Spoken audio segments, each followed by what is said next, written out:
அதிசயம் அபுமலையாகும்.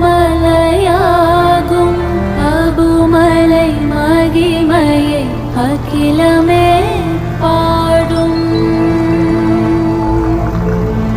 நான் மறை ஓதிடும் நாயகன் ரூபம், கருணை பொழிந்திடும் பூமுகம் நாளும். தண்ணி வெளியே போச்சா?